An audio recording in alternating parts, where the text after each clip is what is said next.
welcome to Tanakh Talk. I'm your host, William Hall, broadcasting live from Kingston, Texas, USA, with another episode of Rabbi Tovia Singer's Let's Get Biblical Q&A, coming to you from the Holy Land. Our dear Rabbi Tovia, the man singer. Welcome back, sir. How are you today? Doing well, Shua Tov. We haven't been on air for a little while now. It has been a minute, for sure. Welcome back. And welcome back, everybody, and our viewing audience out there. It's going to be a good show. It's good to be back in the studio, Rabbi, with you. Thank you. Yeah, it's good to be back. Yes. I wanted to share this with the viewers, that there is one person who is watching now but is not listening to the show as she normally was, because I, just very recently, lost essentially my best friend. And I wanted to share this with you very sadly, that the world lost a giant. Her name is Patricia Dean, and she passed away recently. She was just buried. She was really my best friend. She really was. She was an extraordinary woman, a towering personality, an exquisite mind, and a beautiful heart for God, really. Her children are so fortunate to have had such a mother. Her grandchildren are so blessed to have had such a grandmother. I am so blessed to have had her as a wonderful friend. She also edited my works, Let's Get Biblical. And her passing is just an enormous loss to me and to so many others. Really a giant. As I say these words, I can't even believe what's coming out of my mouth. I thought she'd always be there till 120. But I want to, Baruch Daina Emes, blessed is the true judge. I say this to her family, her children and grandchildren, her friends, and all those who love her, that Hashem should comfort all those who mourn over her. She's a beautiful woman, and I'm just so grateful that I was fortunate enough to have someone like that as a very dear friend. Absolutely. So, absolutely. Yeah, that's... Thanks to my friendship with you. I mean, I became close with her as well. She's interacted with me quite a bit the past few years, and yeah, she really is just a wonderful, wonderful human. She really was a great person indeed. We're definitely going to be missed, no doubt. It's hard to even speak about her in the past tense in any way. It's very, very unusual, and she's in my thoughts constantly. Yeah, that was a big one, very big, very big. And again, to all those who knew her, there's no doubt that your life was lifted because of her. The world is so much greater place because of her presence and her love and her exquisite intelligence, her sharp mind, her quick wit, her passion and love for Hashem. Extraordinary woman. I just wanted to share that with the viewers. Definitely. Well, with that being said, I guess, Rabbi, we'll go ahead and move right on into our first topic. Oh, also, actually, before we do, I want to mention something for the viewers out there. I've just found out this morning. Thank you, Rabbi, for letting us know. So on your trip to Tennessee, Rabbi Singer is planning a trip already to Houston. They just haven't picked the date yet, so you guys keep tuned in and keep in contact with us, and Rabbi will definitely let us know the details as soon as they come available. So right. I'm going to be in the United States in late July, early August, and going to be lecturing in a number of locations throughout North America, and as time goes on, we'll figure that out. Awesome. I really just want to come to Houston because I love the July weather in Houston. It's something this is nothing to compare to it. So I enjoy that thoroughly. You're I miss a lot of crazier than I present thought. Then, So oh boy, I love the feeling of a weather that feels like, after you turn the shower off, the steam and the humidity. yeah, that is something that I miss. That it's been very painful, and I miss that. No, I'm looking forward. You're very unique. Most people are Very called winter Texans around here. Summertime, they leave and go somewhere else. So, all right. Can't imagine why. Well, let's get this car rolling, and we will see what's going on. So, again, thank you all for tuning in. We're really, really glad that everybody's able to make it, and looking forward to the show. So let's catch this first caller. Caller, you live on the air. Tell us your name, where you're calling from. My name is Rufus, and my question to Rabbi is concerning Paul's Damascus Road experience and what his thoughts on that are. I recently heard him say that mental illness was a huge problem. So I just want his thoughts on Paul's Damascus Road experience. Okay, very good. All right, go ahead and hang up now. You can tune in for your answer. Yeah, so my wife said something interesting one day. She said, I think that Paul, while traveling, fell off his donkey and hit his head and thought he had a vision. And I thought it was kind of cute. It was funny at the moment, but realistically, you never know. So what are your thoughts, Rabbi? Yeah, so as it turns out, that event never happened. And in fact, Paul never mentions the Damascus revelation that he had. He doesn't even talk about Damascus. And in his own letters, the Damascus story is found in 3 places in the book of Acts, Acts 9, 22, and 26. It's not in Paul's letters. It's not that Paul doesn't say that Jesus revealed himself to him. He does, and he says it repeatedly. In fact, Paul wants you to know that the revelation he had was, and he says this with a very humble tone, was greater than anyone else. And he refers to his competitors. And in the case of Paul, his competitors were not the Jews who weren't Christians, but were fellow Christians. Paul was a very disagreeable person and was somebody who really did not get along, didn't play well with other people. And by Paul's own statements, you could see this, that, Paul tells us in the book of Galatians, and among the 13 letters attributed to Paul, Galatians is certainly from his hands.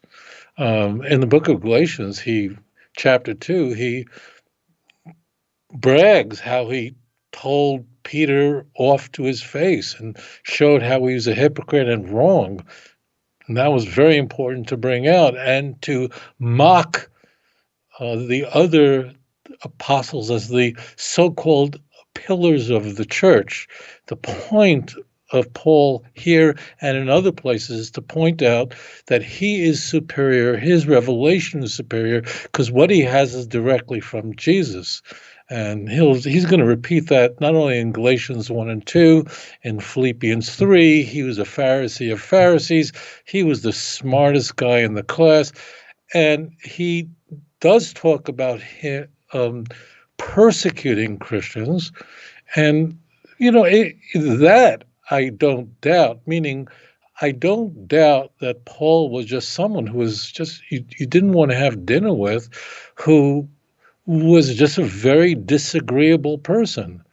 But when he found his own niche and a way of seizing power, that's why people are so disagreeable, like Paul.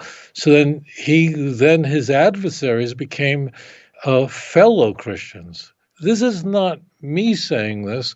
This is found in the Christian literature, in not just any Christian literature. I'm not talking about the church fathers, and I'm not talking about the apostolic fathers. I'm talking about the actual canon itself. I mean, the very person who introduced Paul to the disciples and convinced them to even have a conversation with him is Barnabas in Acts 9:26. But Paul has a sharp falling out with him, the very same guy, at the end of Acts chapter 15. I mean, it says it in the text. How likely is it that someone would make that up? It's so embarrassing. He wouldn't travel with John Mark, who's Barnabas' cousin. He couldn't get along with fellow Christians and berated the Galatians, whom he's preaching to in the book of Galatians in chapter 3. Who bewitched you, O foolish Galatians? What is he screaming about? He's screaming about the fact that the churches in Asia Minor, modern-day Turkey, that he created eventually came into contact with other Christians who conveyed to them that they ought to be keeping the Torah, ought to be revering the Torah as something that they ought to be keeping. And Paul couldn't stand Torah observance. He hated it. In Colossians 2, Paul says, verse 16, 17, let no one judge you according to the food that you eat, the drink that you consume, or regarding any festival, new moon, any Shabbat, which are shallow. They're all shallow. And what does that mean that they're shallow? They're only a shadow of things that are to come. They intrinsically have no purpose. The whole point of it all is pointed to Christ. The substance is in Christ. Those are not my words. That comes directly from a letter of Paul. Paul encourages his fellow Jews who are Christians in the book of Romans in chapter 7, urging them not to keep the law and using an example of someone who is married whose spouse has died, and therefore that person is no longer bound to their marriage vows, encouraging them to abandon the law, which has become a curse for Paul. So it is much more convincing for the book of Acts. Now, the book of Acts is really called the book of the Acts of the Apostles. That's its full name, but it really shouldn't be called that at all. It should be the book of the Acts of Paul. Actually, that name was taken by another fake book, but this one is like a really pseudepigrapha from the 2nd century. But the whole book, really, the book of Acts, is really about Paul and how Paul's Christology is the one that would hold sway over the church. And Paul wins this battle with his contemporaries. You can see that because the book, not only do we have 13 books in the New Testament that claim to be written by Paul, but you have the book of Hebrews, which was certainly not written by Paul. The early church thought it was written by Paul. Not all church fathers thought that way, but the church fathers who believed that the book of Hebrews was written by Paul ultimately won the day and got the book included in the canon. 2 Peter is there to prop up Paul as being the top disciple. See 2 Peter 3:15. So, that's a huge chunk of the Christian Bible is really about Paul, and his opponents, his interlocutors, again, were fellow Christians who he couldn't get along with. The reason why you have that story of the road to Damascus, which couldn't have happened, the story could not have happened because a high priest would not be sending anybody to Damascus to persecute Christians. That story is ridiculous. The high priest would have been a Sadducee. The high priest would not be working with someone who claims to be a Pharisee, and the high priest in Jerusalem would have absolutely no authority over anyone in Damascus. The whole story is completely concocted. And that's why you don't have that or other things in the letters of Paul. You don't have The claim that Paul was a disciple of Rabbi Gamliel in Paul's letters. Paul doesn't even make that claim. Why doesn't he make that claim in his letters? Because all of Paul's indisputed letters are written in the 50s, and Rabbi Gamliel was still alive in the 50s. So that's like saying that you're a student of Einstein. Rabbi Gamliel was the Einstein of his generation. He was the greatest giant. There were many giants, but he was the giant of the generation. That would have been an outrageous claim. Now, once the book of Acts is written in let's say, 85, 90, so 85, 90, that's 35 years after the letters of Paul, and everyone is dead. You can write anything you want to. So that's where it's from. It's not from a mental illness in a conventional way.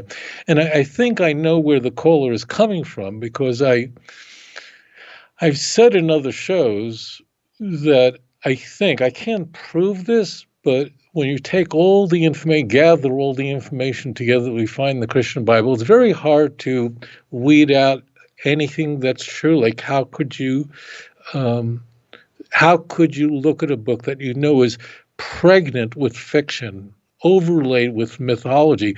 Can you in some way find something there that actually is historical in some way? And the answer is you can. There are criteria that are so rigorous that it's inconceivable, for example, that these stories I've described where Paul is fighting with John Mark, won't travel as a split with Barnabas, and they just part ways and never see each other again. It's inconceivable that someone would invent something so embarrassing, or someone would interpolate Paul's confrontation with Peter, or that Paul would refer to the church in Jerusalem as the so-called pillars of the church, and that's just too embarrassing. That's a very, very rigorous method. There's no reason to have invented that. But there is a reason in the Christian Bible, in the theme of the Christian Bible, to show that everyone around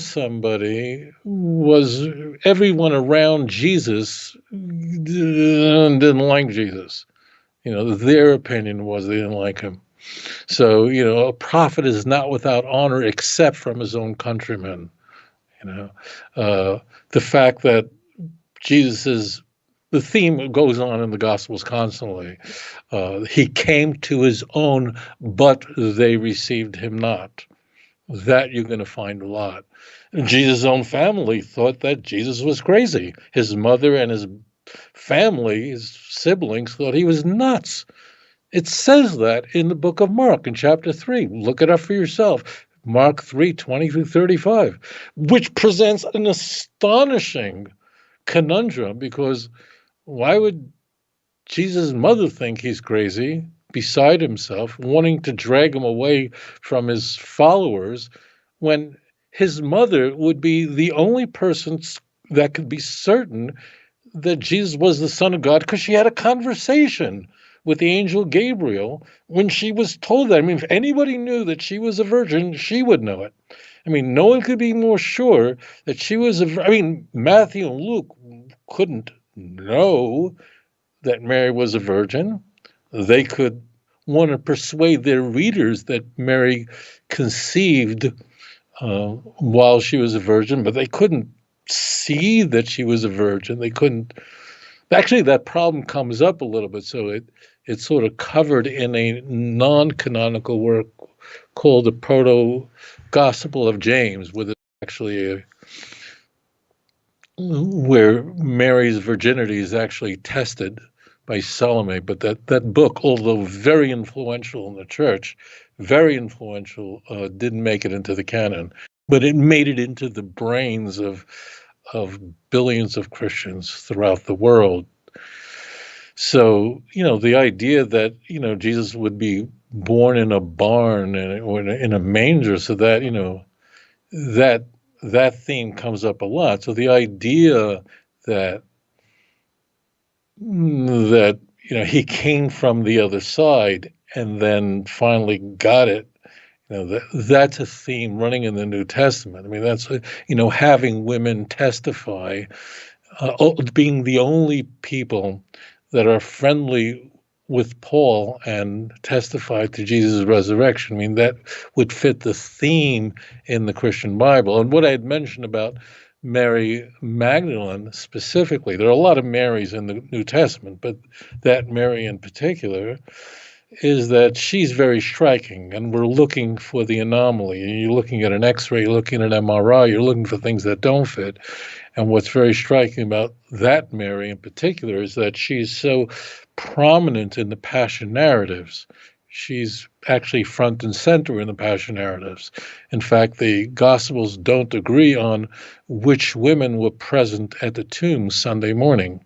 They all have a different account of how many women were there and what were their names. And Christians have their explanations. You can either believe it or not believe it. But one thing they don't disagree about is Mary Magdalene was there. And she's front and center. And in John 20, right at the outset, it's Mary Magdalene who's, she's the one who alone encounters the two men, angels, and she doesn't know who stole the body of Jesus, whatever. She's front and center in the Passion narratives. Now, what makes that very striking is that she's nowhere found in the Gospels anywhere else except for Luke chapter 8, right at the get-go, where we're told that Mary Magdalene was, that Jesus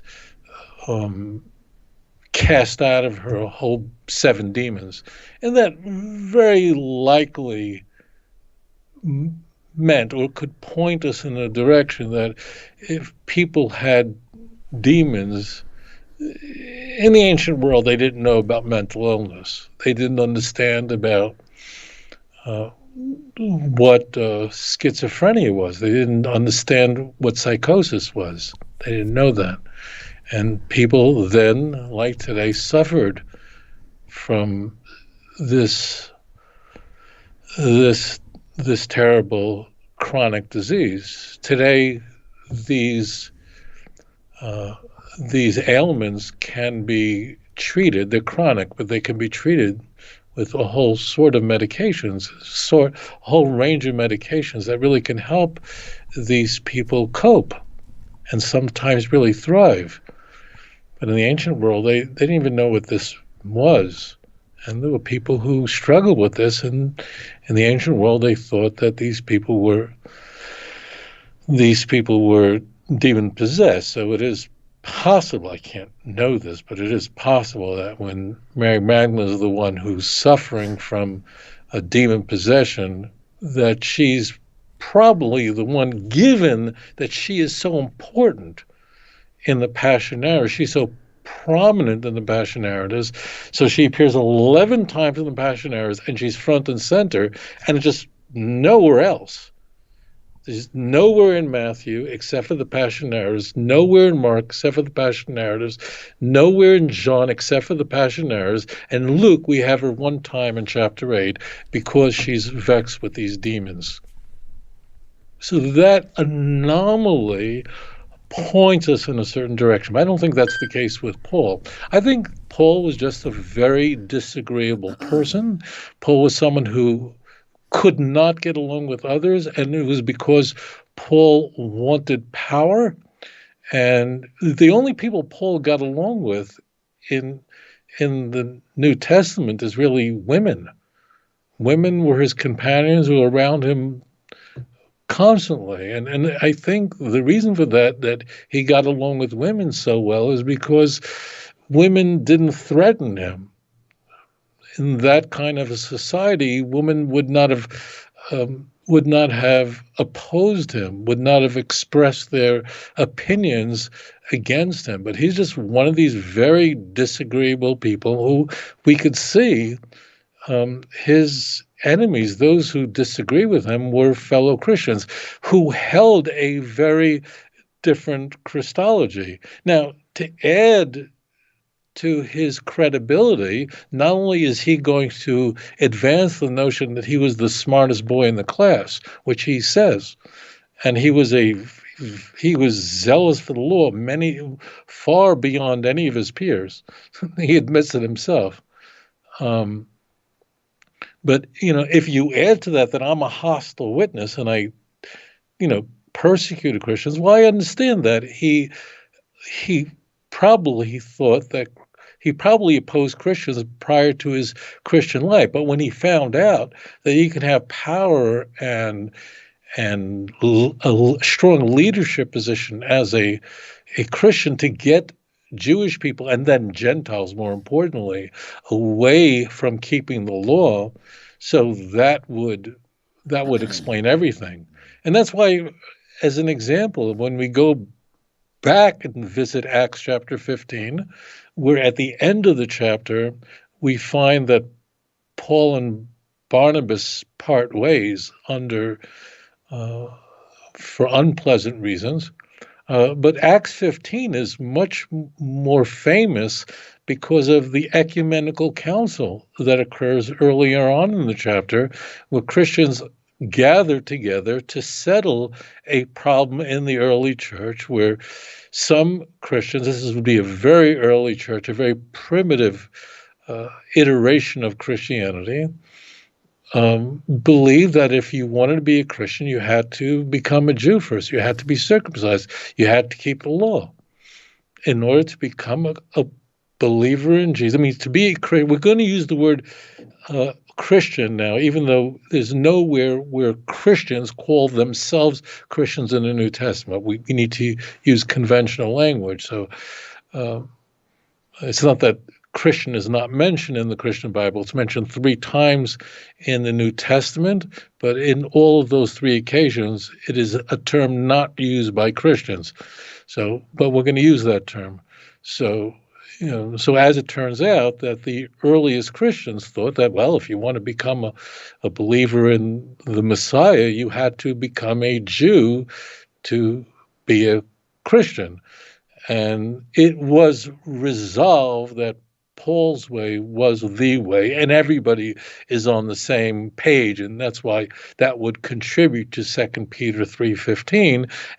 But it was also resolved that all these former pagans had to do was to essentially keep the Noahide laws. Now, the Noahide laws, that term is not mentioned there, but the laws that you find there about morality and not engaging in theft and stealing and eating from what is germane is eating from meat that was offered to idols. That's absolutely forbidden to a non-Jew under the Noahide laws. If an animal was sacrificed to Jupiter, a Jew or Gentile would be forbidden to eat from that meat. But we see then when Paul is writing to his followers in Corinth, in a very important chapter in 1 Corinthians 8, he says very much you can eat from that kind of meat, and if you don't think it's there anything, you can do it. Well, that goes right against Acts 15. I mean, right slam dunk against it. So these are not, and I'm not going to go, I can go on for hours about the difference between Acts and Paul, about how frequently did Paul come to Jerusalem, what was the nature of his visits. I'm not going to go into it now.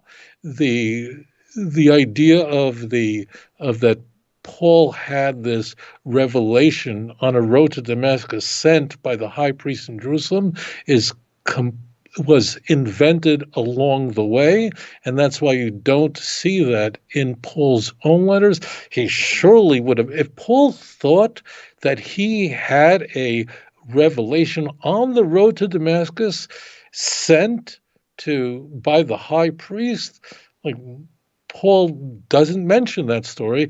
Acts, by the time we get to Acts, written about 85, the story is repeated 3 times. They contradict each other, but it was really important to get it in there by whoever wrote the book of Luke.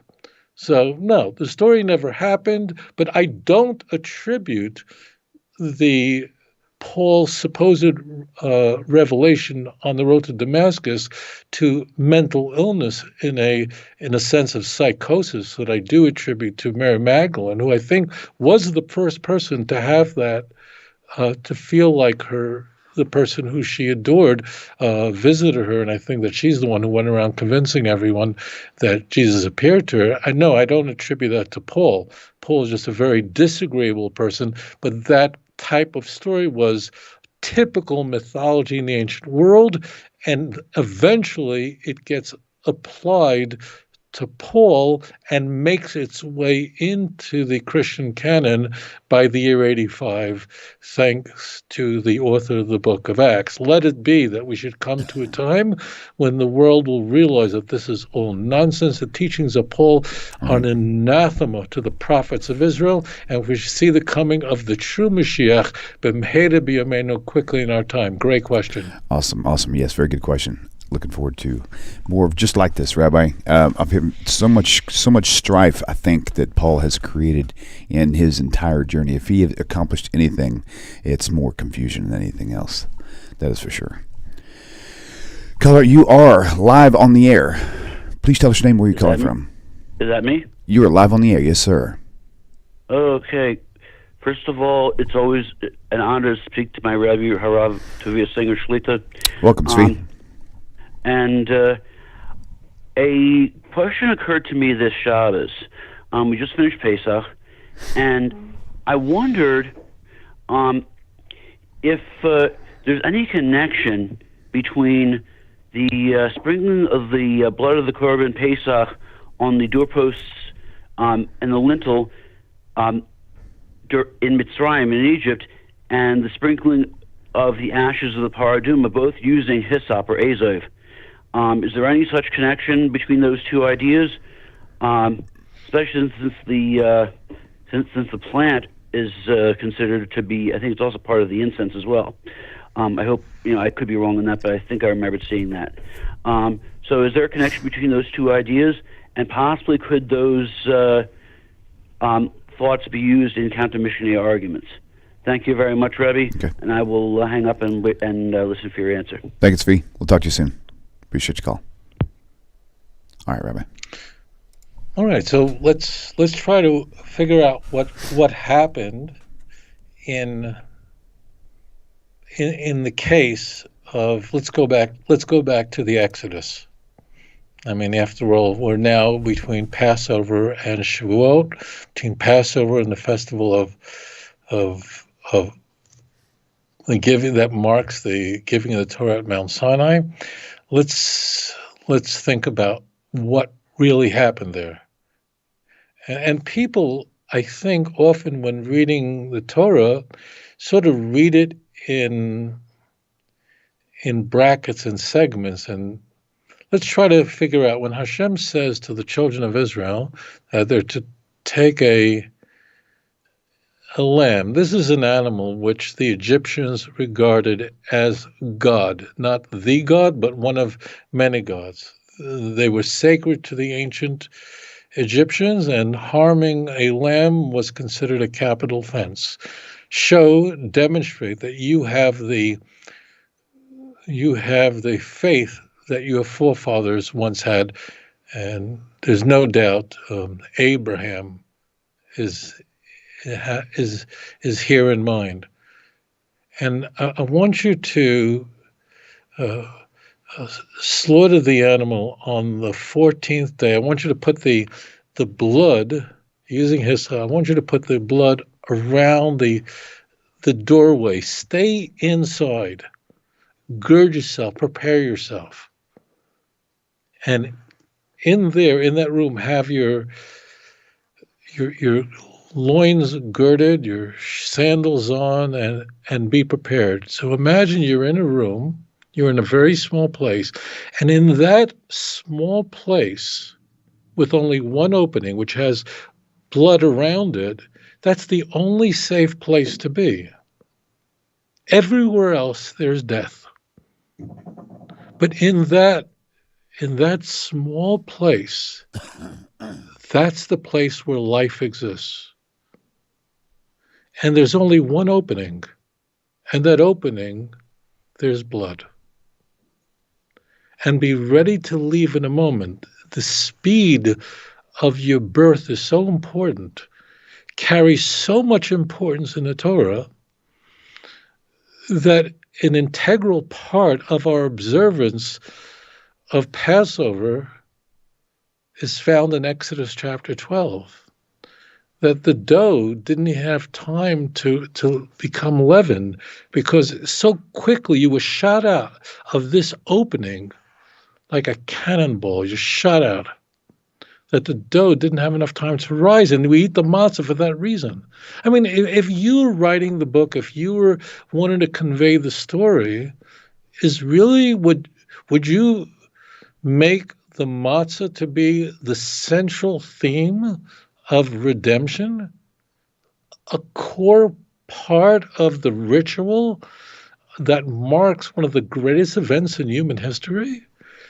I mean, essentially, we are told in the Torah that the reason you eat matzah is because matzah just didn't have enough time to rise. It was essentially the fast food. It was a food that was so, it marks the quickness in which you were shot out of the only safe place. Death was everywhere but there. Why is it that important that suddenly you were born in a moment, coming out of that one opening? What's coming into view? If not the birth of a nation that put their trust not in Pharaoh, not in Pharaoh's army, not in the Pharaoh's police, who would have enforced the law by killing you for slaughtering the creature they consider to be a god, but you put your trust in HaKadosh Baruch Hu. Death was everywhere but for you. That was your safe womb. When you read it now, does not life where there was only death all around not come into view? How could it not? You'd have to be blind not to see this. And that's really what marks the book of Exodus, it's essentially a story about the birth of a nation. Genesis is a book devoted to weeding out, to finding a family, and what parts of the family would God use as his covenant nation. And what is Exodus? Exodus marks the birth of a nation. It seems so obvious. The para aduma, the red heifer that's used to do what? What was its purpose? It had a special role, and that is that someone who became contaminated by an encounter with death, so only it could remove the tumah, the impurity that was imparted by death. Now, a caution is an unfortunate dearth of words that bridge the Hebrew and English language. So when we use the word tumah, uncleanliness, it just sounds bad, but it isn't bad in any conventional sense. Tumah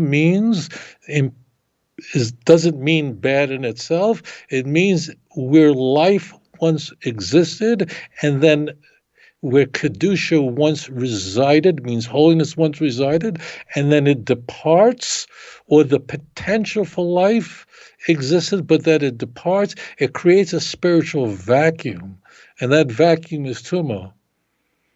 It's not a bad thing there's a mitzvah to take care of the dead.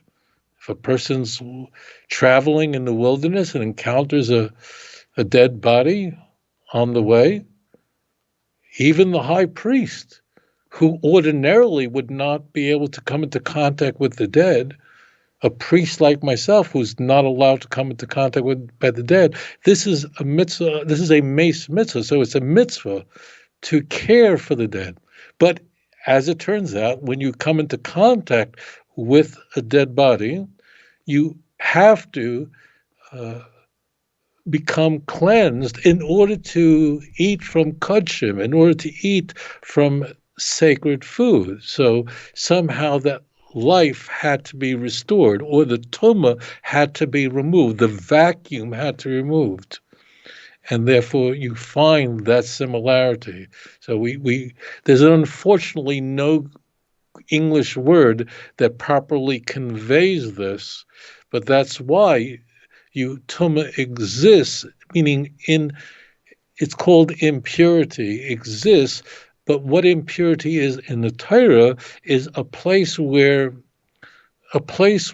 life once existed, or where the potential for life once existed, as in a woman during that time of the month. What's really happening is life could have existed. There was a potential for life, and that potential for life at that moment departed. So that creates a tumah. That level of tumah, because it wasn't a full life, is nowhere near the level of that of a dead body. So that's why you find the connection. A place where there was only one possible way for life, and that is through that door. But following the birth, a woman comes into that state as well. Anyways, great question. Thank you very much for joining us on air. Very good. Okay, caller, you're live on the air. Please tell us your name and where you're calling from. Caller, you're live on the air. Hello? Yes, can you hear me? Yes, we sure can. How are you today? So I'm Rabbi. So my question was that, for most of the Trinitarian questions, it seems that the go-to answer to pretty much everything is the fact that they say that there are three persons and one being. So any verse that might say, even for the Shema, they would say, it doesn't say it's one person, right? And I know, even from the Quranic standpoint, when the Quran says, do not say three, now they've started saying, well, it says not three gods. It doesn't say three persons. So we believe in one God, one being, but three persons. So, just if you have any, answer to that is there actually a distinction between being and person in the Tanakh, in general? And what's the best way to tackle this? Okay, great question. Thank you for your call. Go ahead and hang up now. You can tune in for your answer. Okay, thank you. Okay, Rabbi. That's a very sophisticated question, and I thank you for joining us on air. So, Christianity develops very rapidly from what is certainly its earliest iteration of people, not a very large group of people, who did not think that Jesus was divine or God in any way, but that will develop very, very quickly. That's going to develop even in the earliest surviving Christian literature, the letters of Paul. We're going to see that Jesus is elevated to, in the Greek sense, some sort of divine being, very much in the way the Greeks or the Greco-Roman world would have viewed Alexander the Great, would have viewed Pythagoras, would have viewed Romulus, the mythical founder of Rome, would have viewed Caesar Augustus, Octavius, would have viewed Vespasian following his death. Those individuals that are sort of start off as mortals and then just become divine in some way. There are different models where they could start off divine or just end up divine, but it's that kind of model. We see that in early writings, like the Common Christi in Philippians 2, verse 6 through 11 as an example. That doesn't, in no way did the writings of Paul ever envision that Jesus was equal to God in any way. It was just the contrary. It was in Philippians 2,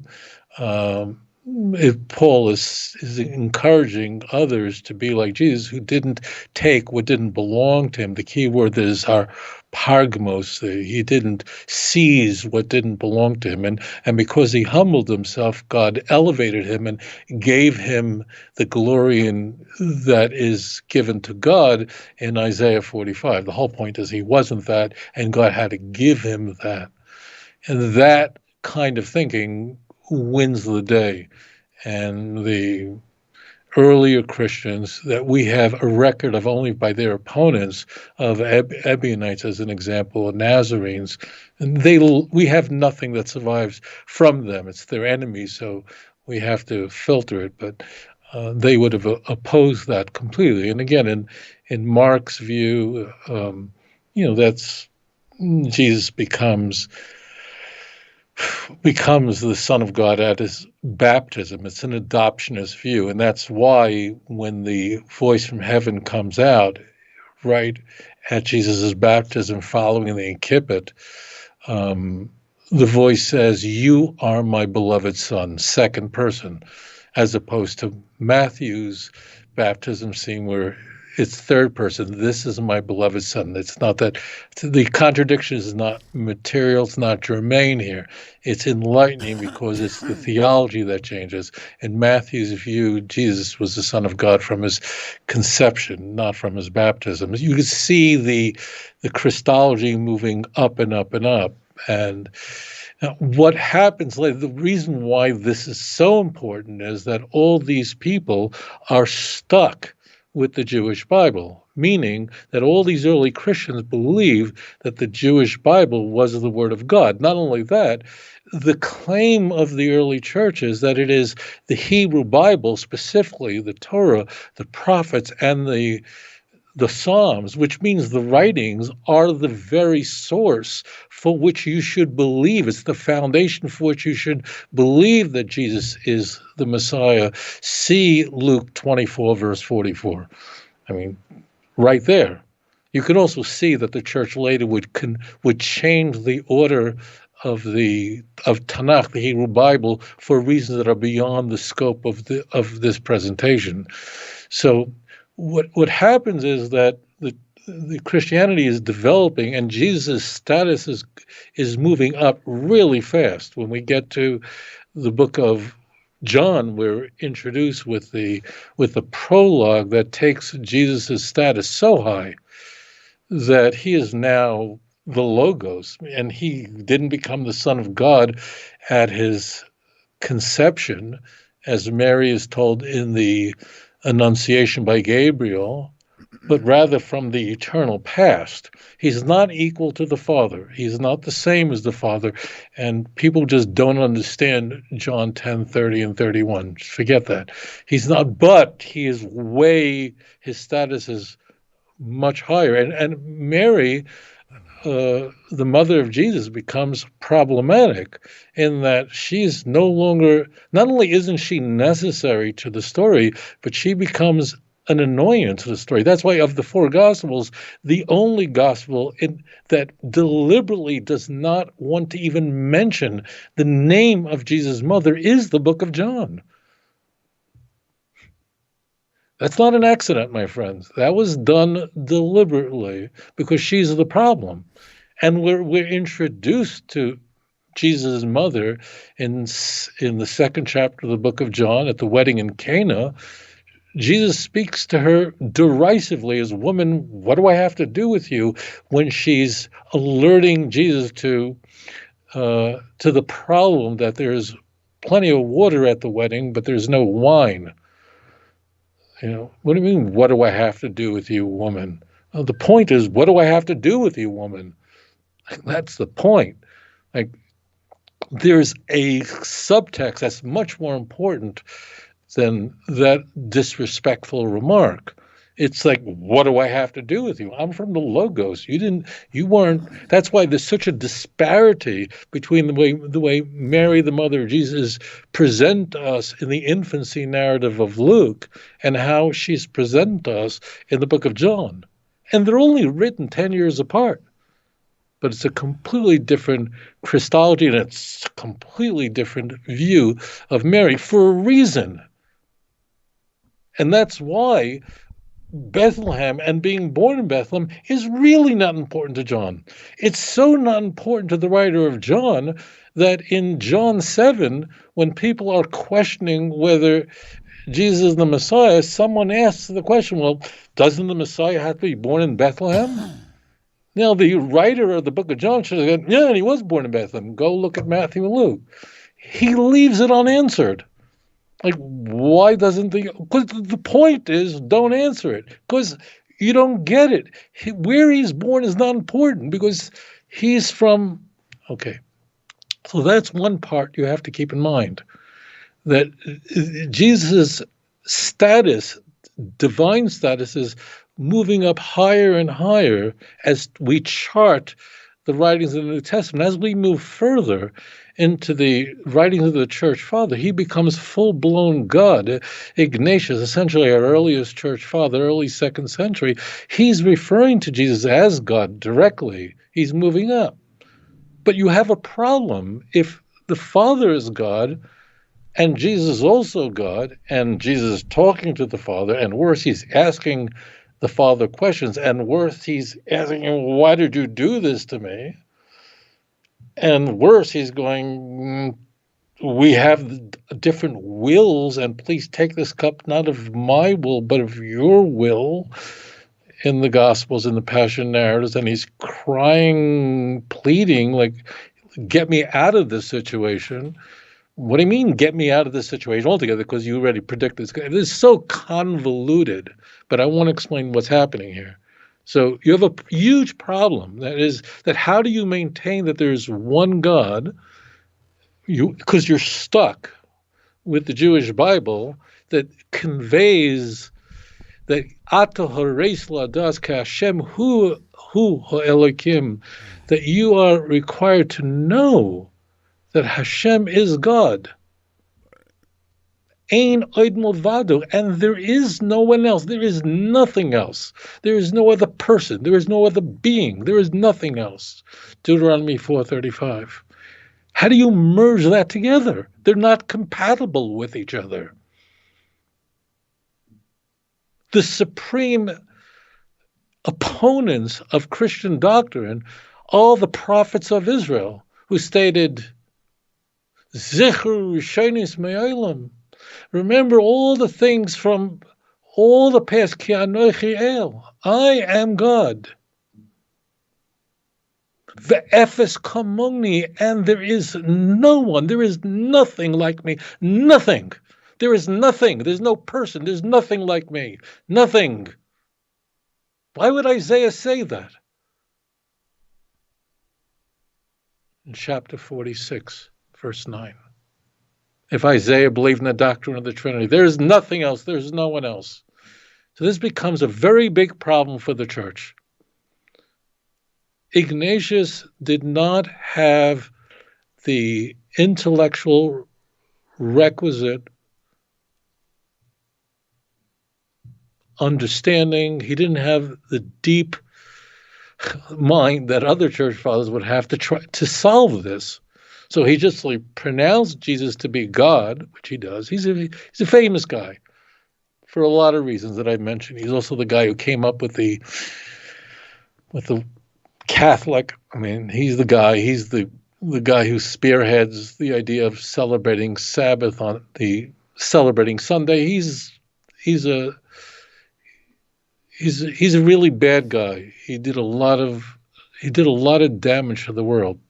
But he wasn't the kind of genius that we would find among church fathers like Tertullian. Tertullian was from Carthage, part of the African continent that was a part of the empire, who coined the term Trinity, but opposed the orthodoxy of the Trinity as is now espoused by the church, who believe that Jesus was not equal to the Father. He comes to this conclusion because he opposed those who held to a modalism where Jesus and the Father were essentially the same thing, but just a different mode. Sabellianism. He opposed that completely. The Catholic Church, the church had a way of naming heresies after the heretics who came up with them. He mocked them as those who would even claim that the God, the Father, the creator of the heavens and the earth, the eternal, could possibly suffer and die. And he called them that in a pithy Latin term. So he believed that Jesus was not of the same substance as the Father, but rather God makes him his son. But there was a point in time where the Father existed and the Son did not. That's why you don't hear the word Saint Tertullian bandied about, although he's revered in the church, because his view of the doctrine, which he coined, was not orthodox. He's not called Saint Tertullian. Ignatius is. So this is a big struggle for the church, because there's one God. They're stuck with the Jewish Bible, but they're also stuck with Christians who are referring to Jesus as God, but they're stuck with announcing that there is one God. Well, if there's one God and there is no one else, there is no one with me. Ruato ki ani hu. No, see. Ruah, to see that I am God. Ve'ein Elohim imodi, and there is no God with me. There is nothing else, nothing. I hope they hear that at Dallas Theological Seminary. Let those words echoed in the halls of Fuller Theological Seminary. Ato hare soldas, you have to know this. Atem Eidai Num Hashem Avdi Hashem Bacharti. You are my witnesses declared. This is the Lord, my servant whom I have chose. L'man tedu, so that you should know. V'saminu li, and believe me. V'savinu, and comprehend. Kazani hu, because I am him. Lefonai loy noitzael. Before me there was no God formed. V'achar loy yiyah. Anoichi, verse 11. I am Lord. V'ein Vadai Mashiach, and there is no other Savior besides me. Nothing. There's no persons, there's no Trinity, there's nothing. All these ideas are posed by the prophets of Israel. The doctrine of the Trinity is a self-inflicted wound from which the church has never recovered. The church fathers were in trouble. How do you merge this all? You have the Jewish Bible that says there's one God, Deuteronomy 6:4, which every child knows first. The first passage that a little girl learns is Shema Yisrael, Hashem Elokeinu, Hashem Echad. And when a Jew is 120 and it's time to go to the next world, the last words on the lips of a Jew, Hear, O Israel, the Lord is our God, the Lord is one. How do you have one God, but there's Jesus and the Father, and they're both gods? How do you get that?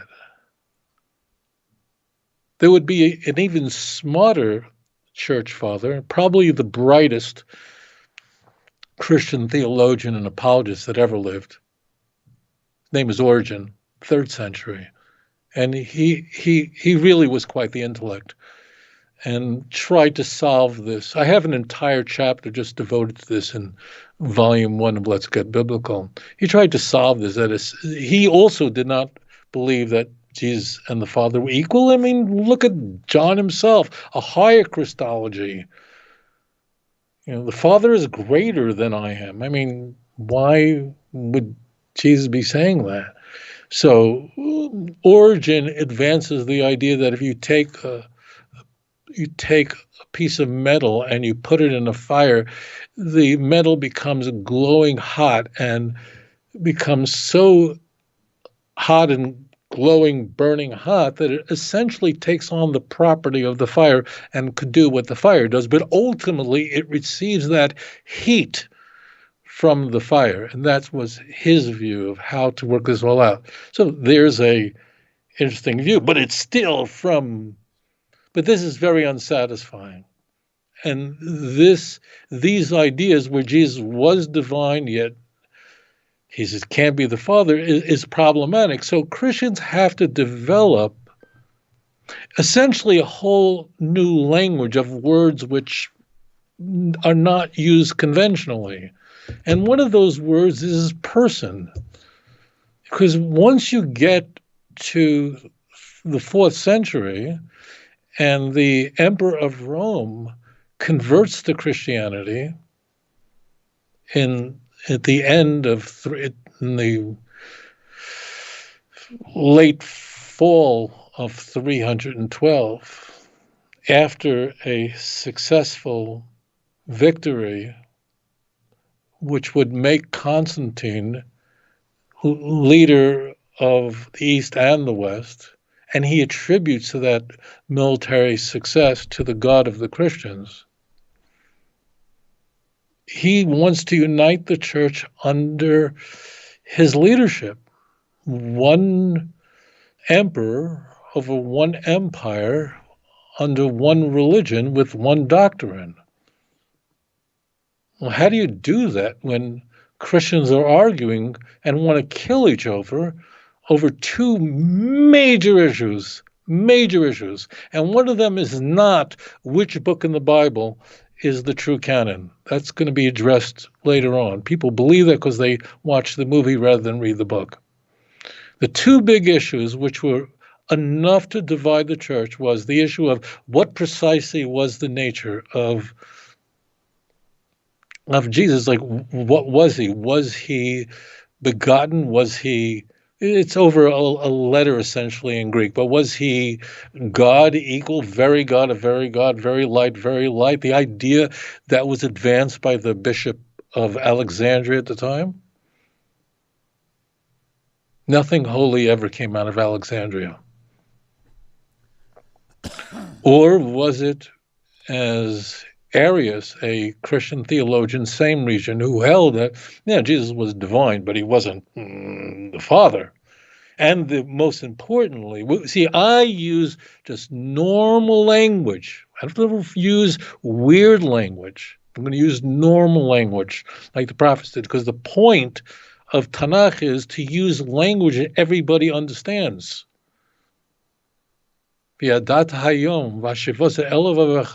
listen to these words in contrast as you should know today, and you should place it upon your heart.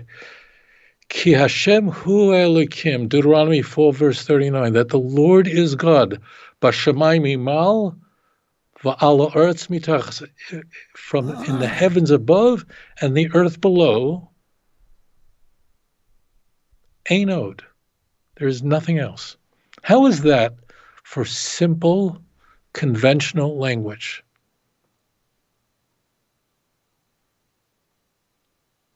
There's a reason why pastors scream that only 3% of their congregants know what the doctrine of the Trinity is. And believe me, they tell me that personally, that most people don't understand it, because they're using weird language. 3%. What does that mean? What does homostasis mean? Like, why do you need to suddenly default to language that no one knows what these words mean? Unconventional conversational language. Why? Why must you do that? And then use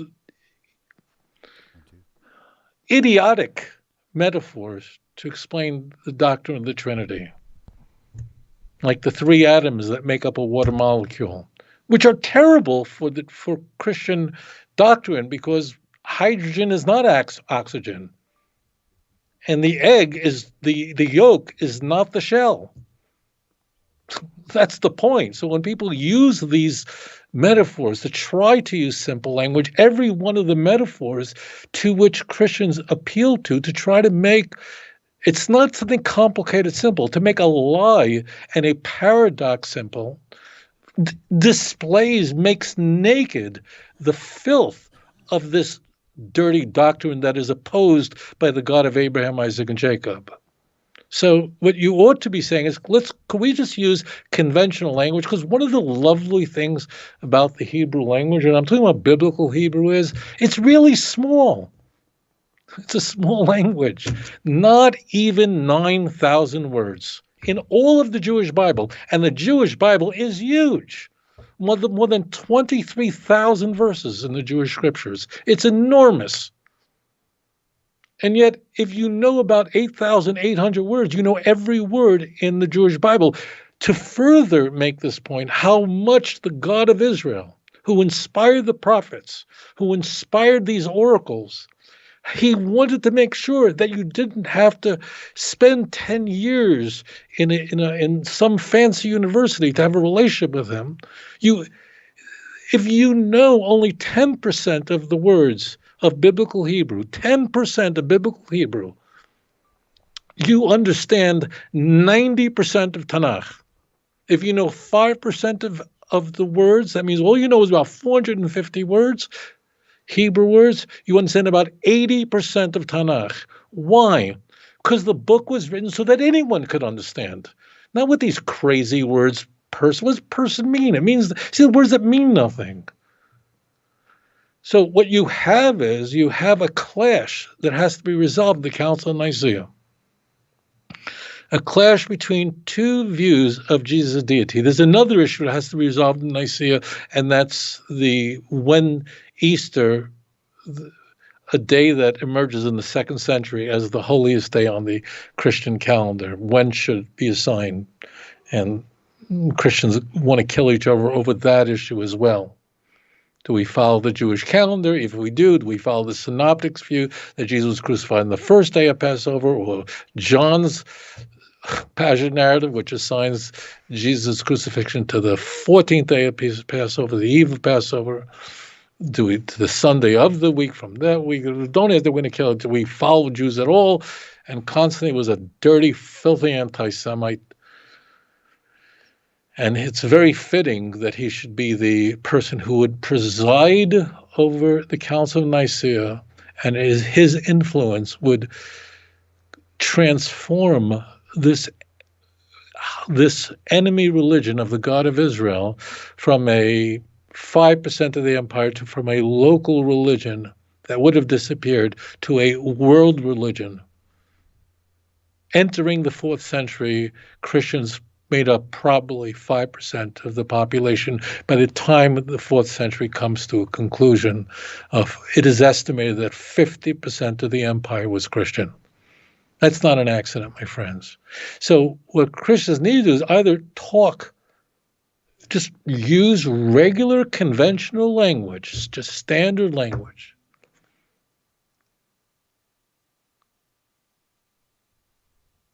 Not words that no one ever heard of, or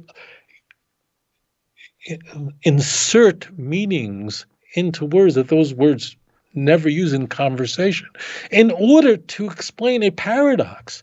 And that's what's the Doctrine of Trinity ultimately emerges in its orthodoxy in the 4th century, is essentially a paradox, which Christians will admit is a mystery beyond the imagination of a mind. And if you're not sure, look at the Nicene Creed, which many Christians recite in their churches, and notice how the Nicene Creed speaks about the Father. And then when it gets to the Son, the second part of the triune Godhead, how enormous and elaborate that is. Why? Because you just needed to make it so wordy, you just can't even read it anymore. It's like the mumbo jumbo that you find in disclaimers and legalese writing. No one understands it. And when you're buying software, getting a volunteer, and you just click, do you agree? And I can't read that. It becomes unreadable. You don't even know what you're buying into. And Christians, no doubt, struggle with it because it doesn't make sense. And Christians won't admit to this generally because this is like the worst thing to admit, because it's the emperor has no clothes. But believe me, they struggle with this. I was lecturing in the Philippines. I've lectured many times. I lectured at a university in the Philippines. And some of those lectures are up on YouTube, for the most prominent Christian university in that Catholic country. And they brought in scholars routinely, and they asked me to speak there. And when I spoke there, it was only to a packed house. I mean, and this was not an ordinary Christian school. These were devout, evangelical Christians, really nice people. I mean, Filipinos in general are just really sweet people.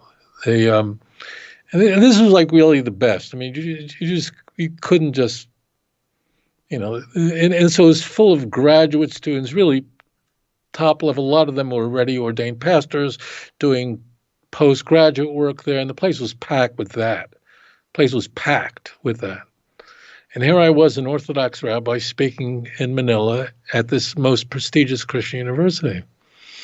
But apparently, not everyone got the memo that I was an Orthodox rabbi, because it's just not everyone got the memo. Why? Because it's not every day that Orthodox rabbis lecture at universities. I mean, I've lectured at Christian universities. I've lectured at Christian universities, at Philadelphia College of Bible and Language. I have. But, it's not every day. But when I do, it's a packed audience. And there was a fellow, I don't know, he must have been about 30, I don't know, whatever, he was a young man. And he thought, well, let me tell you what happened. He asked me, I'm struggling with the doctrine of the Trinity. And I'm paraphrasing, I don't remember exactly how it went, and I don't know how to teach it because I don't understand it completely. And how do you overcome the problem, the paradoxical problem?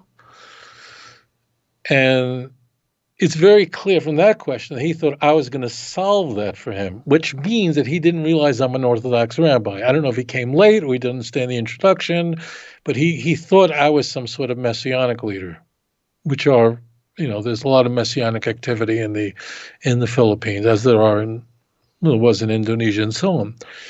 And I'm looking at him, and I could see the dean of the school, a very nice fellow. He's just like so embarrassed by this. And I had to, in some way, just like gently explain to him that, I don't believe in the doctrine of the Trinity because it's opposed by the God of Israel. So when you ask, what does it mean person, and does that alleviate a problem? No, they're just taking words that have a meaning which people don't use conventionally, and then applying them to the nature of a doctrine that is opposed by the God of Israel. That's all. I mean, when Hashem says there is nothing, no one besides me, nothing. I am God and I am not a man. I mean, Hosea chapter 11, verse 9. Like, what do you need? Like, what do you need? Like, what would convince you, Christian? I remember lecturing at another Christian university at the divinity school at Duke. So at Duke, there's a Methodist divinity school, more liberal place, addressing the students there and asking them if God opposed the doctrine of the Trinity and wanted to convey that in the Hebrew Bible, what would he have asked the prophets to write in their sacred texts to forever dismiss this doctrine? And they made suggestions, which I wrote on the blackboard behind me in front of all the students. And they were bright young men and women. Idiots don't get into Duke. And I wrote them down, what they thought should appear in the Jewish Bible if the author wanted to dismiss this doctrine. And when they were done, I picked up the chalk, and next to each passage, I put a verse number. It's in there. So notice the simplicity of the Torah. Notice when you read it, it's just using standard language. Why? Because we don't believe that salvation should be reserved only for those with PhDs. We believe that a 5-year-old should understand that there's one God and there is no other.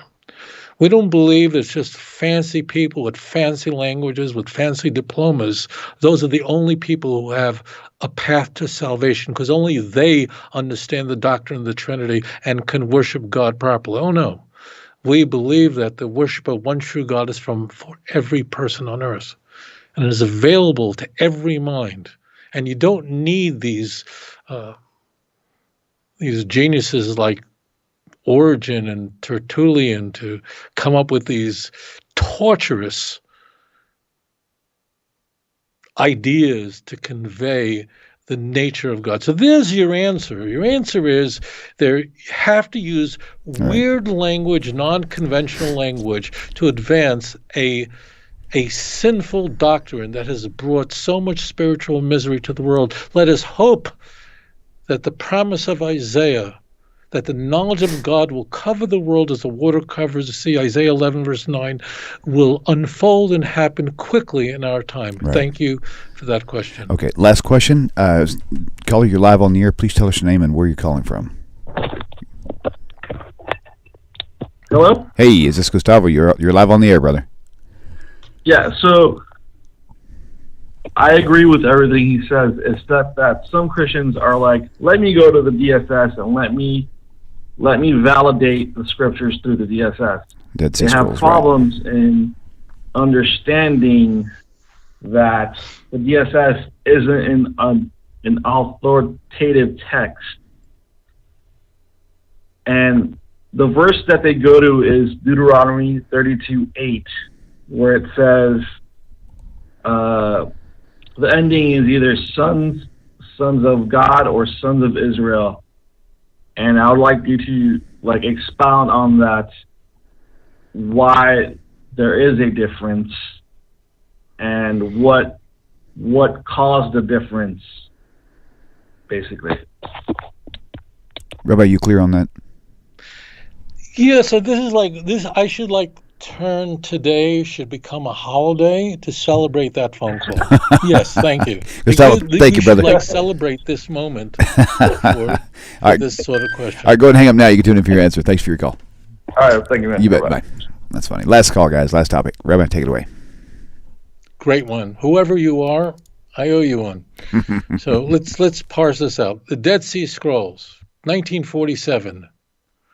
Bedouin boy discovers scrolls in the Dead Sea area, in an area called Qumran, in a cave, and subsequently a whole series of scrolls are going to be found in the years that would follow, and that date back 2,200 years. From essentially, the scrolls are a library that was preserved by a monastic group who lived in the Dead Sea area.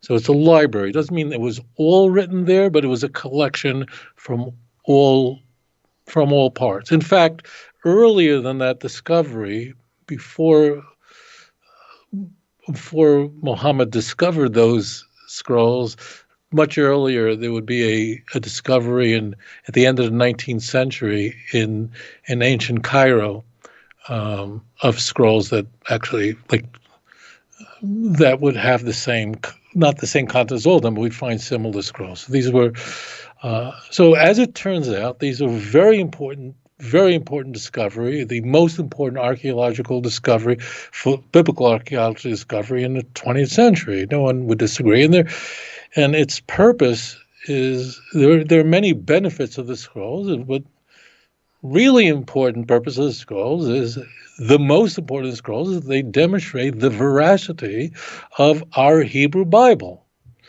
And that is that we have every book in the Hebrew Bible is present, with the exception of the Book of Esther. And why isn't the Book of Esther there? And the people come up with the crazy that there's just a lot of stuff that hasn't been found because a lot of stuff in the scrolls were destroyed. K4.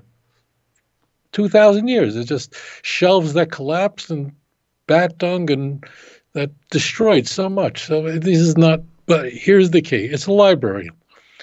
And the library demonstrates that the Hebrew text that we have today is right on the money. And all that could do is take us back 2,200 years.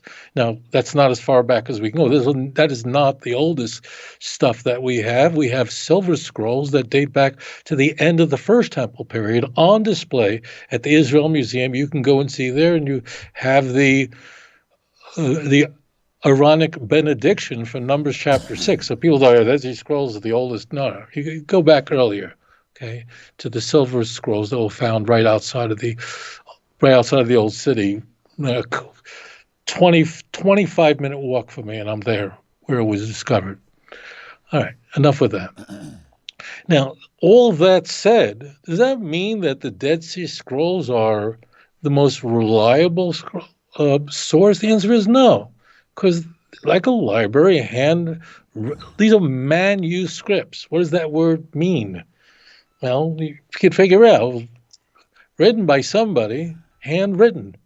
Okay, there was no, what there wasn't. There was no printing investigation, and people made mistakes. Within the Dead Sea Scrolls, there are just mistakes where one version of the book in one place disagrees with the other, and to the credit of the people who lived in Qumran, is they corrected those mistakes. Not all of them, but some of them. We could see that. We could see corrections that were made. So it's not like this is, the absolute most. It is really, really important. Why? It's, except for that one other example, it dates back 2,600 years, except for that the silver small scroll. Besides that, that's really old. But that doesn't mean they didn't make mistakes. And we have the scriptorium. We have it when you visit Qumran. When I bring my groups there, we show them the scriptorium where scribes worked on this, and they corrected mistakes, and people make mistakes. And I mean, just simple mistakes that people made, and that's fine. I mean, today, when they write a Torah scroll, I don't know if you realize that. So every Torah scroll in the world today is the same. Every Torah, anywhere you go, London to Sydney, Yemenite. Yemenite Torah, there's a one-letter difference. One letter which doesn't change the meaning of the word, it doesn't change the pronunciation of the word, doesn't change the word count, and when the Messiah comes, he'll solve that. It's a mystery. We don't know it. There's one letter, Daka. But besides that, they're all the same. Okay? Today, they actually, when a Torah scroll is every Torah scroll is handwritten. It means a scroll that's used in a synagogue is written on parchment, and it's written by hand, and it costs $40,000-$50,000. I mean, they want to be really careful. They don't want to get anything. They actually use a computer today to scan it and to make sure that there's no mistakes. So, I mean, but they didn't have it then, and people made mistakes. I mean, they did. Let me just give you a simple example of this. Okay? Isaiah chapter 6, verse 3. Okay? Isaiah chapter 6, verse 3. V'kora ze'el ze v'yomar. Most of you are familiar with this. It's a really important chapter. This is the chapter where Isaiah is inaugurated as a prophet. His prophetic career begins here. Chronologically, Isaiah chapter 6 is the earliest chapter in the book of Isaiah, and actually chapter 1 occurs later. Why? Beyond the scope of this show. If you want to learn more about it, watch my series on the book of Isaiah. But Isaiah becomes a prophet. He becomes a prophet in this chapter. But it's a time that this takes place during the time when Uzziyahu got leprosy because he made a terrible mistake of bringing incest on the altar, the ketairos, which was forbidden. See 2 Chronicles chapter 26. I'm not going to go into what's happening here in the vision, what's occurring there, but the angels are now speaking, okay? V'kora ze'el ze, and they call to each other, v'omar, and they say, Kadosh, Kadosh, Kadosh, holy, holy, holy, Hashem Savos, the Lord of hosts, Muloi Chol Haaretz Kavodo. The entire world is filled with his glory. It's very famous. Okay? Every Christian Bible gets it correct. But there is a Bible that's got a mistake, where a scribe made a mistake, and because a word is repeated 3 times, the scribe left out one. Guess what? It's the Isaiah scroll, the great scroll from Cave 1. Guess what? Go online right now. Open your browser to the great Isaiah scroll It's online. Every single verse is there for you to see. And it's numbered. And so if you don't even understand Hebrew, if you put your cursor over the passage, it'll actually not just highlight it for you, but there's a translation there. So you don't even need to know Hebrew to look this up. And one of those kadoshes isn't there. Why? Scribal error. There's not one Christian Bible in the world which leaves out the third kadosh. Why? Because they love it, because it says kadosh 3 times. Okay. So why do they change one text but not another text? So why do some Christian Bibles, they'll change Deuteronomy chapter 32, verse 8, but they don't change Isaiah chapter 6, verse 3. It's a little theological. Why does the NET translate Deuteronomy 32 according to the Dead Sea Scroll, but the same NET translates Isaiah chapter 6, verse 3 according to the Masoretic text? It's a game, my friends. It's a shell game. It is true that antiquity is really important, but people made mistakes in the ancient world. And I tip my hat to scribes who were sitting in a desert with a chicken feather writing on parchment in 100-degree weather in a cave, and to get it as close as they got it, I tip my hat to them. They did a better job than I would have done. But there were mistakes made. There were also deliberate mistakes made. There were people that played games with text. Means in Psalm 145, someone just decided to play a game. I'm not going to go too far into this right now, but someone wanted to play a game because the letter Nun in the acrostic is it line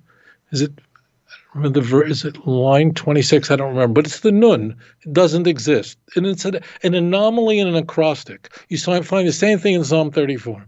So some yo-yo came up and put one in. How do you know this? Because he copied and pasted from 2 verses later. I have a whole lecture on this on YouTube. You can read it. The point is that it made it in. That means somebody who wanted to be cool and make acrostic means that every verse begins with the letters of the alphabet, the aleph beis in Hebrew.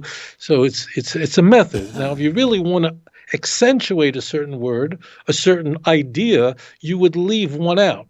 But somebody thought, I'm going to be smart and put one in. The reason we know that is it's a copy and paste of Tzadik Hashem b'chol derecha v'chas v'chol maasav. So he took out the word Tzadik, put in the word Ne'eman, and then stuffed it in there. It just, the library, whatever anybody did, it was a library. Okay? Now, so you got that? So the Dead Sea Scrolls are really important, but it's not like that's the word of God. This is a library. There are mistakes, and they knew there were mistakes, and that's why the scribes in Qumran, who we believe were Essenes, that's the consensus, worked really hard to correct the mistakes, and they did correct mistakes. They didn't correct all the mistakes, that's all. So it's really important, but there are mistakes. Now, this is maybe a lot of chutzpah for me to say, but when every single in the Bible in the world is the same, except for that one thing that was written out in the desert with a chicken feather, there's a reason for it. Now let's get into our into Deuteronomy 32, verse 8, because there are at times texts which there's an anomaly, there's a mistake, and those mistakes crept their way into the text found in the Dead Sea Scroll or Old Greek texts. Some of them were, the reasons why they were changed were pernicious, were a little criminal. They were trying to find the right words, but people were playing games, and sometimes it was simple, not dumb mistakes, that's too strong, but simple mistakes, that's scribal errors, as in Isaiah 6. But I wanted to demonstrate to you that these Christian Bibles, we follow Dead Sea Scrolls, and then why don't you follow it on Isaiah 6, verse 3? No, that we won't touch. Why not? We like it. The church fathers used it. You understand what I'm saying to you? It's a game. It's a shell game. This is Deuteronomy chapter 32 is, unlike most of the Torah, is poetry. It's a song. It's a song that Moses of blessed memory delivers at the end of his life. The whole book of Deuteronomy, essentially, it covers a span of time of less than 2 months. And this is the end of his life. And Moses is summoning history of what occurred. B'hanchel elyon goyim, b'hafridoy b'nei odom, yatsev gvulois amim l'misper b'nei Yisrael. When the holiest one, he set apart, when the Most High divided the inheritance of the children, the B'nai Odom, which means the children of nations. When he separated, this is not just about the Jews, when he divided up all the nations and set their boundaries, gevulot, where they should be. He did that according to Mispar B'nai Yisrael. He did that according to the counting the number of the children of Israel. Okay, that makes perfect sense. Why? How many nations are there? How many nations are there in the world? Of the nations, and I don't mean Kuwait and Qatar. No offense, guys, but those are just tribes. I'm talking about how many is Shivim Amim. There's 70 nations, and how many people went down to Egypt? 70 went down. So HaKadosh Baruch Hu set aside 70 nations according to the number of the children of Israel that came down to Egypt. That's all the text says. It makes perfect sense. Perfect sense. So the number, see Exodus 1:5, it's actually mentioned 3 times in Tanakh. I think the last place it's mentioned is Deuteronomy 10, verse 46. I believe that's the passage. So it's 70 go down to Egypt. Okay? So the nations of the world, there's 70 nations in the world. They're actually unique nations. And there God separated them according to the number of the B'nai Yisrael that went down. I mean, it's so simple. It's really in the middle of a song, which is using standard conventional language. This is really simple. It means that there are a number of nations of the world according to how many Jews went down to Egypt from the children of Israel. 70. That's it. So because there is a text in the Dead Sea Scrolls, which now people may not have understood this, I don't know, but because there is a text, I don't recall I think it's a Deuteronomy, I think it's a number 4 is in the name of the manuscript, in the name of the scroll, but I don't recall its number right now.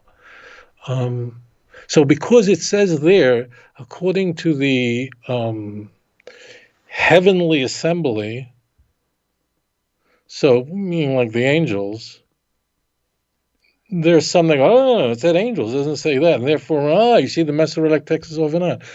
Well, that's ridiculous. Why do you play this game where if we can try to show that there are mistakes in not the Masoretic text, but the Hebrew text of the Jews, then we're going to appeal to that. But we don't go to Isaiah 6:3. I want to show how these Bibles and these people who want to attack the veracity and the integrity of Tanakh are playing a game where they will go, look, the Jewish Bible is off because of Deuteronomy 32:8, and that's older, and therefore it has to be right. When they don't use equal weights and measurements when it comes to Isaiah chapter 6, verse 3, which everybody knows. And the reason they can do this is because nobody knows what I just told you. So there's your answer. The answer is 32 verse 8 makes perfect sense in every single Bible in the world, in the book of Deuteronomy, every one that's used by Jews all over the world, including Yemenite Jews who have lived in the Arabian Peninsula since the destruction of the first temple. There's the answer to your question. The time is now for people to repent, not to try to find errors and mistakes that were made by, in sometimes well-meaning scribes, but people made mistakes, or people who just had some fancy idea and somehow it just got left into a library, and that occurred as well. Anyways, that's a great question. I waited many years for someone to ask it. Thank you, and shalom. Thank you very much, and Rabbi, thank you for your time. Guys, thanks for tuning in, and Rabbi, we're looking forward to seeing you here in Texas, so please, as soon as you find out about the Houston date, let us know.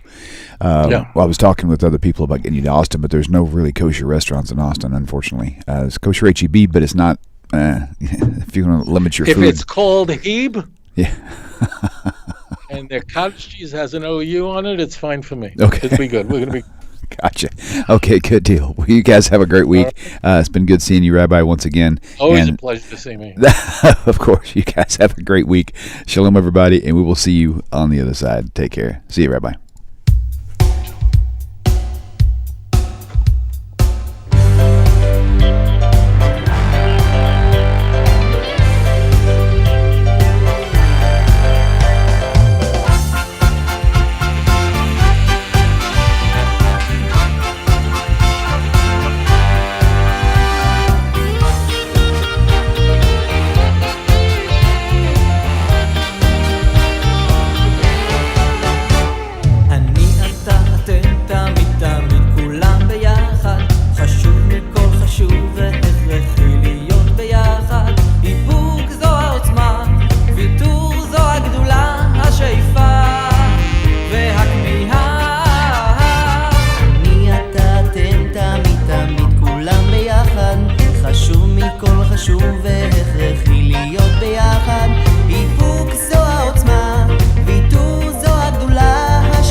חושבים דוברים לובשים